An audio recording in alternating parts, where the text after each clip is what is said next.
नमस्कार साथियों, रणक्षेत्र क्लासेस के ऑनलाइन प्लेटफॉर्म पे मैं बालचंद और आपका हार्दिक स्वागत अभिनंदन करता हूं।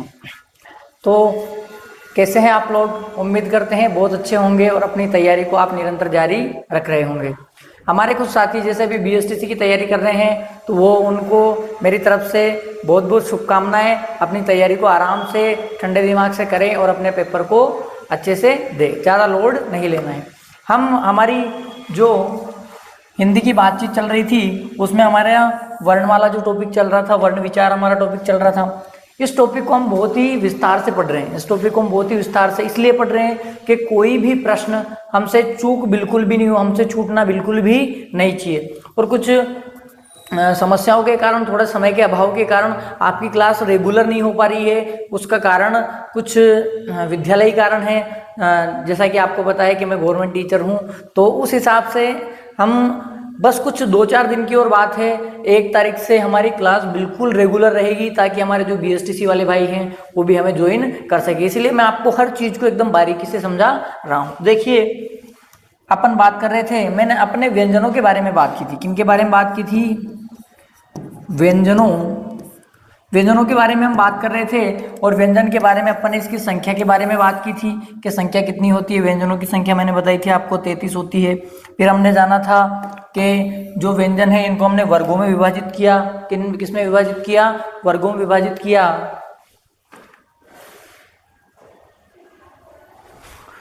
व्यंजनों को हमने वर्गों में विभाजित किया और फिर मैंने आपको बताया था वर्गों की संख्या कितनी होती है? 5 होती है। और वो प्रत्येक जो वर्ग है वो किससे? उस लाइन के पहले वर्ण से जाना जाएगा। फिर हमने बात की थी कि कुछ अवर्गीय भी हैं। तो पहले वर्गीय हैं उनकी संख्या की बात की थी हमने। तो एक वर्ग में 5 वर्ण है तो वर्गीय की संख्या 25 रखी थी। और अवर्गीय की संख्या, जैसे कि मैंने बताया था कि उष्म और अंतस्थ वर्ण जो है, उष्म और अंतस्थ वर्ण है, उनको हम अवर्गीय की श्रेणी में रखते हैं, इसलिए अवर्गीय की संख्या 8 थी, है ना। यहाँ तक की बात अपन ने कंप्लीट कर ली थी। आज हम बात करेंगे कि जो व्यंजन है, इन व्यंजनों के वर्गीकरण के बारे में। किसके बारे में? व्यंजनों के वर्गीकरण के बारे में हम बात करेंगे। किसके बारे में?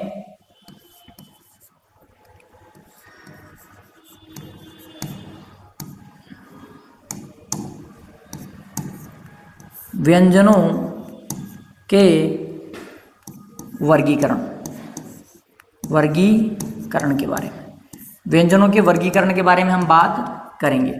व्यंजनों के वर्गीकरण से क्या तात्पर्य है? भाई, व्यंजनों के वर्गीकरण से क्या तात्पर्य है? देखिए, जिस प्रकार हमने स्वरों की बात की थी, उस स्वरों को हमने अलग अलग श्रेणियों में, जिस प्रकार हमने स्वरों की बात की थी, स्वरों को हमने अलग अलग श्रेणियों में विभाजित किया था, है ना। उसी प्रकार जो हमारे 33 व्यंजन वर्ण हैं, इनको भी हम अलग अलग प्रकार की जो अलग अलग श्रेणियां हैं उसमें अपन विभाजित करेंगे। और मैंने कहा है कि यदि हम व्यंजनों को या किसी को भी हम वर्गीकृत करते हैं, जब हम किसी को भी वर्गीकृत करते हैं उसमें एक चीज कॉमन होती है। एक चीज क्या होती है? कॉमन क्या होती है? एक चीज जो कॉमन होती है वो होती है कि उसका कोई ना कोई क्या रहता है, कोई ना कोई आधार हमारे सामने रखते। भाई, हम किसी चीज को बांट रहे हैं, तो जैसे हमने स्वरों को बांटा, उसी प्रकार से हम किनको बांटेंगे? व्यंजनों को बांटेंगे। जिसमें हमारा पहला वर्गीकरण आता है, पहला वर्गीकरण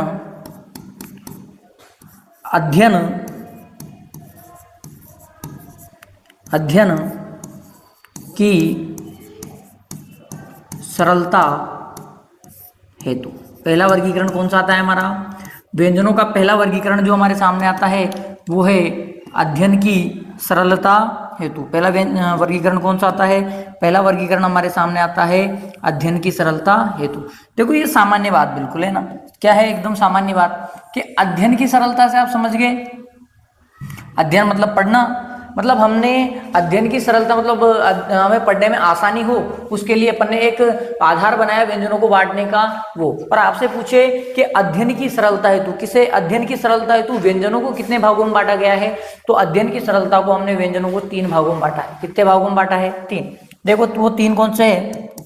पहला, ये आपको पता है, ये मैं पहले बता चुका हूं, केवल मैं आपको बता रहा हूं कि पहला कौन सा? स्पर्श। पहला स्पर्श, दूसरा अंतःस्थ, और तीसरा दूसरा अंतस्थ, और तीसरे की हम बात करें तो ऊष्म। तीसरा क्या? ऊष्म वर्ण। आगे बात समझ में। अध्ययन की सरलता हेतु हमसे पूछे कि अध्ययन की सरलता हेतु व्यंजनों को कितने भागों में बांटा गया है, तो अध्ययन की सरलता हेतु व्यंजनों को 3 भागों में बांटा गया है। अध्ययन की सरलता हेतु व्यंजनों को कितने भागों में बांटा गया है? अध्ययन की सरलता हेतु व्यंजनों को 3 भागों में बांटा गया है। अध्ययन की सरलता हेतु व्यंजनों को कितने भागों में बांटा गया है? 3 भागों में। ये अपने को याद रखना है। देखिए अब 3 भागों में तो हमने बांट लिया। हमारे पास व्यंजनों की संख्या कितनी है? तो व्यंजन की संख्या हमारे पास 33। व्यंजनों की संख्या हमारे पास कितनी है? 33। कितनी? 33। बात समझ में आ गई। अब अपने को क्या करना है कि भाई कौन से स्पर्श है, कौन से अंतस्थ है, कौन से ऊष्म है, ये मैंने आपको बता दिया। जब अपने वर्णमाला की जो व्यंजन की हमने बात की थी, तो सामान्य जानकारी में मैंने बताया था कि स्पर्श किसे कहेंगे। तो मैंने कहा था कि क से लेके म तक, किससे? क से लेके म तक जो वर्ण होंगे उनका जब हम उच्चारण करेंगे तो हमारे जो मुख, हमारी जो जीभ है वो हमारे किसी न किसी मुख अवयव से स्पर्श करेगी। इसीलिए इनको अपने क्या नाम दिया था? इसलिए हमने इनको स्पर्श नाम दिया था। अब वो किसको स्पर्श करेगी, ये हम जब उच्चारण स्थान पढ़ेंगे उसमें अपन बात करेंगे। उच्चारण स्थान के आधार पर जब हम इनका वर्गीकरण पढ़ेंगे तब पढ़ेंगे, है ना। तो अभी अपने को ध्यान रखना है कि स्पर्श वर्ण है कहां से कहां तक? कैसे लेके मैं तक। और संख्या अगर अपन से पूछ ले तो स्पर्श वर्णों की संख्या कितनी होगी? 25। स्पर्श वर्णों की संख्या कितनी होगी? 25। स्पर्श वर्णों की संख्या 25। कहां से कहां तक? कैसे लेके मैं तक। यहां तक की बात समझ में आई। हमने कहा था अंतस्थ वर्ण। देखो अंतस्थ मैंने कहा था जो हमारी उदर गुहा में स्थित है। जो हमारी कहाँ स्थित है? उदर गुहा मतलब पेट। उदर गुहा मतलब पेट। जो हमारे पेट में स्थित है अर्थात हमारी उदर गुहा में जो स्थित है उनको हमने कहा अंतस्थ। और अंतस्थ कौन कौन से? तो अंतस्थ मैंने आपके सामने बताए। अंतस्थ य, र, ल और व। कितने हैं? 4। कितने हैं? 4। इनकी संख्या अगर पूछे कि अंतस्थ की संख्या कितनी? 4। अंतस्थ की संख्या कितनी? 4। आगे बात समझ में।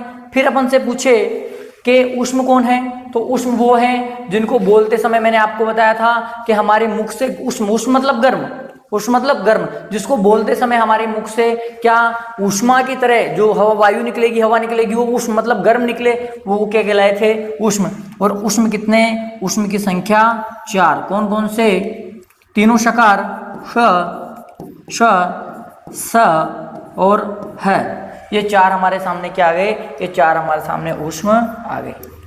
ये बात तो मैं आपको बता चुका था, ये बात तो मैं आपको कंप्लीट पहले बता चुका था, लेकिन इसमें अपने को कुछ और चीजें भी देखनी है। इसमें कुछ और चीजें भी। अब देखिए हम अगर बात करें, चलो मैं अगली स्लाइड ले लेता हूं। हमने जो बात की है अंतस्थ की, ध्यान से सुनना। अंतस्थ की हमने बात की तो अंतस्थ की संख्या अपने सामने कितनी आ गई? 4। कौन कौन से? य, र, ल और व।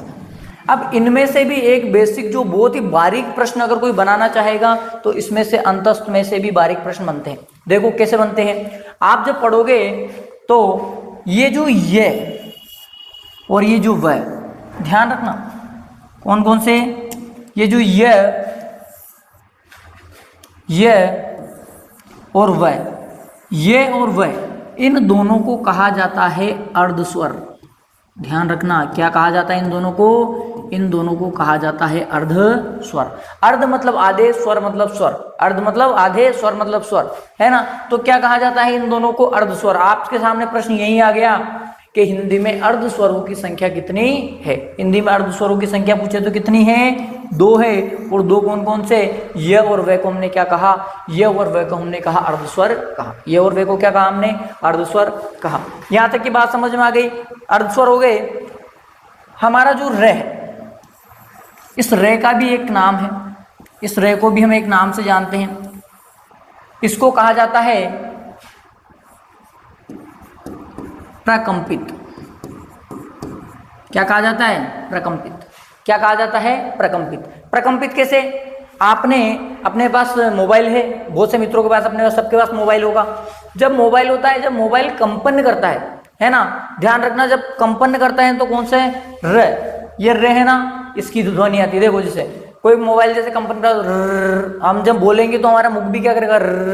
मतलब वो भी क्या कर रहा है, कंपन कर रहा है। तो इसको रे को क्या कहा, प्रकंपित, रे को कहा गया प्रकंपित। और इसको इसका एक और नाम है, इसका एक और नाम है, इसका एक और नाम क्या है, इसको प्रकंपित कहा, इसका एक और नाम है, इसको कहते हैं लुंठित। इसको क्या कहते हैं, लुंठित। क्या कहते हैं, लुंठित।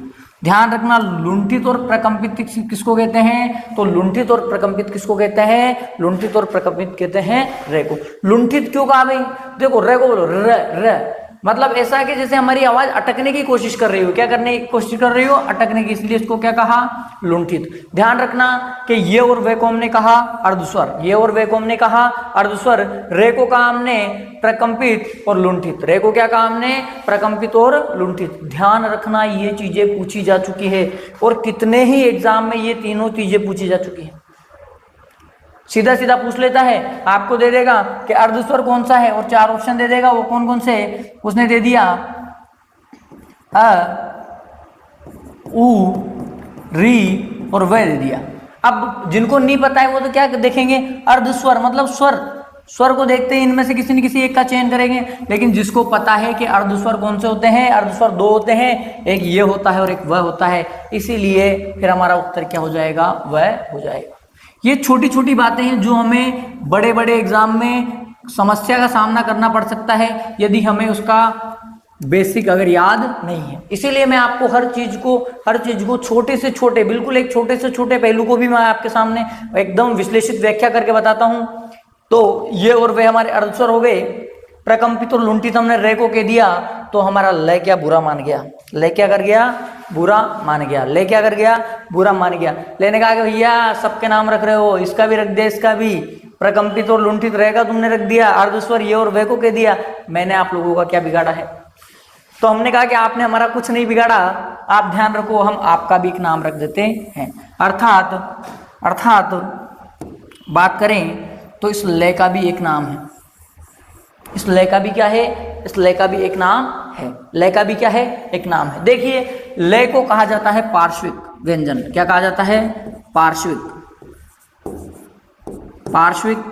व्यंजन वर्ण। लय को क्या कहा जाता है, लय को कहा जाता है पार्श्विक व्यंजन वर्ण। क्या कहा जाता है, पार्श्विक व्यंजन वर्ण। पार्श्विक कैसे, आप बोलिए ल, ल बोलिए ल, जब हम ल बोलते हैं तो हमारी जीभ कहाँ जाने की कोशिश करती है, हमारी जीभ पीछे की ओर, ल जैसे ही बोलेंगे तो हमारी जीभ कहाँ जाने की कोशिश करेगी, हमारी जीभ पीछे की ओर जाने की कोशिश करेगी, इसलिए इसका नाम क्या पड़ गया, इसको हमने कहा पार्श्विक। क्या कहा, पार्श्विक। तो 4 बातें एकदम कंप्लीट आपके दिमाग में बैठ जानी चाहिए, एकदम कंप्लीट तरीके से। 4 बातें कौन कौन सी, कि 4 बातें, पहली बात कि जो हमने अंतस्थ रखे थे, जो हमने अंतस्थ पढ़े हैं, अंतस्थ को हमने कितने, अंतस्थ को हमने अलग अलग नाम दिए। पहला नाम हमारे सामने आता है अर्धस्वर, और अर्धस्वरों की संख्या अगर अपन से पूछे तो अर्धस्वरों की संख्या 2। कौन कौन सी, अर्धस्वर पहला ये और वे, ये और वे 2 अर्धस्वर हो गए। और आपसे पूछ ले कि रे क्या है, रे का कोई नाम, बिल्कुल रे के 2 नाम हैं, एक प्रकंपित है और एक लुंठित है, एक प्रकंपित है और एक लुंठित है, एक प्रकंपित है और एक लुंठित है। दूसरी बात हो गई। और तीसरी बात करें कि ये जो लय है, इस लय का नाम क्या है, इसको क्या कहा जाता है, इसको पार्श्विक कहा जाता है, इसको पार्श्विक कहा जाता है। आगे बात समझ में, पार्श्विक पूछे लय, प्रकंपित और लुंठित पूछे रे, और अर्धस्वर पूछे तो ये और वे। यहां तक की बात कंप्लीट समझ में आ गई।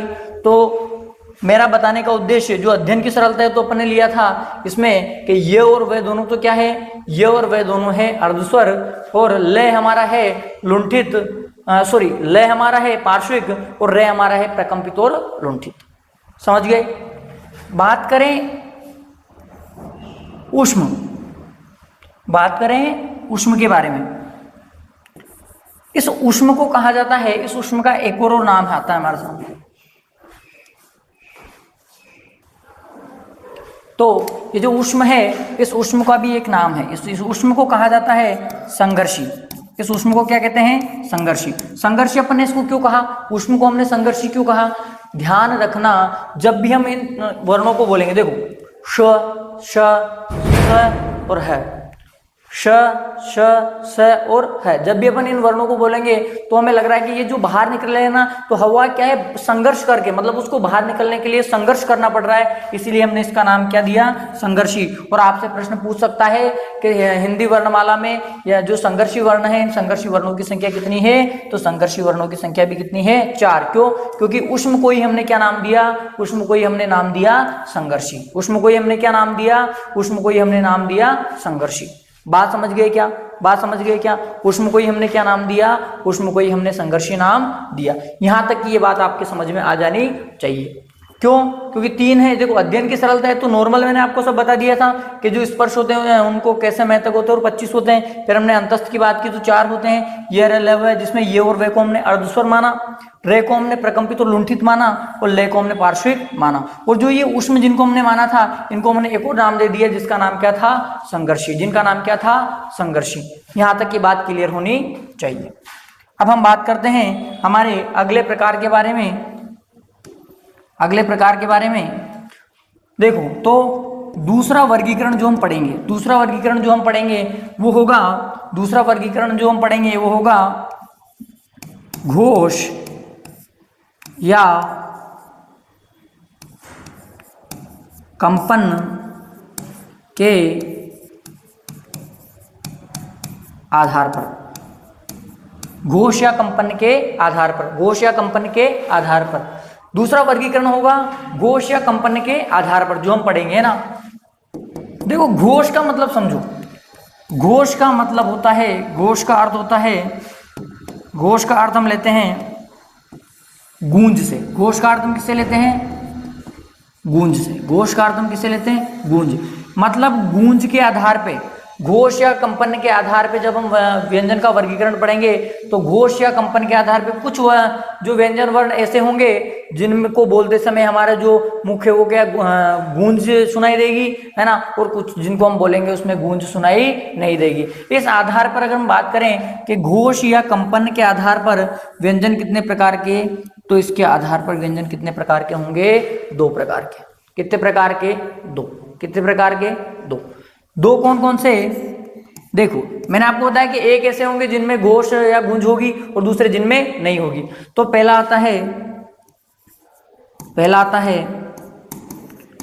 घोष, या जिसको अपन कहते हैं सघोष, जिसको हम क्या कहते हैं, सघोष। पहला क्या होगा, घोष, या जिसको हम कहते हैं सघोष, और दूसरा क्या होगा, दूसरा होगा अघोष। दूसरा अघोष। देखिए इन दोनों को, देखिए घोष या से मतलब सहित, घोष मतलब गूंज के, जिसमें गूंज रहेगी वो सब तो क्या कहलाएंगे, सघोष कहलाएंगे या घोष कहलाएंगे। और एक उपसर्ग मैंने आपको बताया था, एक उपसर्ग है, और इसका प्रयोग हम नहीं के अर्थ में करते हैं, अर्थात नहीं गूंज, नहीं गूंज मतलब जिसमें गूंज नहीं होगी वो क्या कहलाएंगे, वो कहलाएंगे अघोष। आगे बात समझ में? पहला प्रश्न तो यहीं से बन जाता है कि आपसे कोई पूछे कि घोष या कंपन के आधार पे, घोष या कंपन के आधार पर व्यंजनों को कितने भागों में बांटा गया, तो इनको 2 भागों में बांटा गया। कौन कौन से? एक तो घोष और अघोष, या फिर हम कह सकते हैं घोष को ही क्या काम ने, सघोष कहा। आगे बात समझ में? अब हम कल बात करेंगे कि कौन से जो व्यंजन वर्ण हैं जो घोष के अंदर आएंगे और कौन से व्यंजन वर्ण जो है अघोष के अंदर आएंगे। इस बारे में हम कल अच्छे से विस्तार से बात करेंगे। इसी के साथ आज की हमारी जो क्लास है हम इसको यहीं विराम देंगे, और आप अपनी तैयारी निरंतर करते रहिए और हमारी क्लास को आराम से देखते रहिए। राम राम, जय हिंद, वंदे मातरम।